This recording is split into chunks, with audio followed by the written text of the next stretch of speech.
Hey, it's Annemiek from the Academy for Soul-Based Coaching, and I would love to talk to you today about a very important subject that we actually don't talk about enough, which is my spiritual beliefs.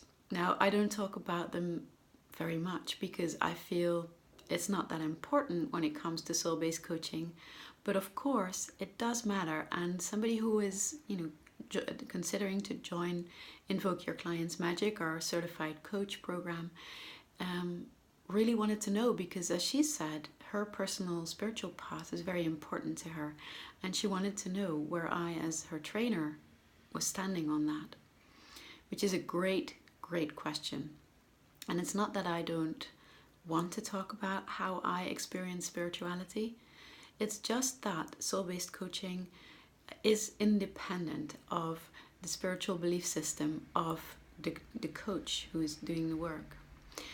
And the way it works is that what we're doing in soul-based coaching is we're creating a container where all the levels of someone's experience, so including their intellectual experience, their emotional experience, their physical body experience, but also their spiritual, their soul experience, all are included and welcome, and they're not treated as separate aspects of a person. And when we do that, we also want to make sure that we honor their truth completely, even if it's not in line with our truth. And so this is really, really important. We do this, with any bit of content that they want to work on. So that includes their spiritual way of relating to life and the world around them. So this is really, really important to me because when we're doing soul-based coaching, we are here to be the midwife. We're here to help the change happen that wants to happen, but it's not about what that change has to be. It's not our job to meddle with the kid that's going to come out. So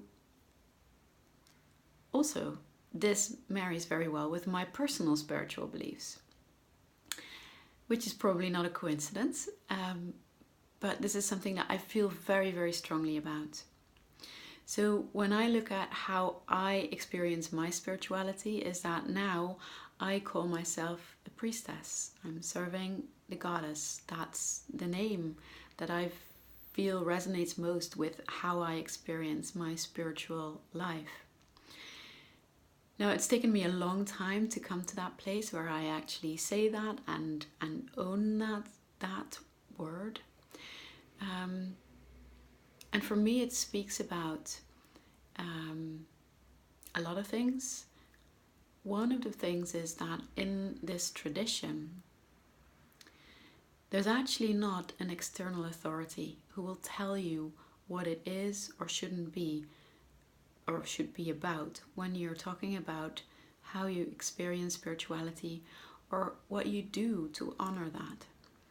So for me, this path is very much about making sure that everybody has their own authority to explore and to give meaning to how they experience their spiritual nature. The way that I see it, every human being has a spiritual experience too. And so what people want to do with that or not do with that is completely up to them. That has nothing to do with me. Just like for me, my priestessing is a very intimate and personal thing. I don't really say a lot about that. I don't really share a lot about that. It's really, really intimate. And there is a value system that comes with that has to do with how we're all one, how nothing is separated. It has to do with, as within, so without. There's a lot of values that we also see in the work of soul-based coaching. So there we call it systems theory, for example, which is very much about how everything is related. And the way that we look at that nothing in a client's experience in a client's body, mind, soul system is actually a problem. The way they experience things might be problematic for them, and we can help them have a different experience. But there's nothing good or bad within our client's experience. And so it's not for us to judge, it's not for us to push anything away. It is very much a focus of integration and of inviting healing to happen, without us being the authorities that will tell how that healing will happen. So you see, the client in soul-based coaching is always the biggest authority on themselves. And we are there to serve the process. So in the soul-based coaching training, the way that spirituality comes up is that we just notice that the work that we do and the things that happen for our clients tend to also have a spiritual dimension. They don't need to, but they often do.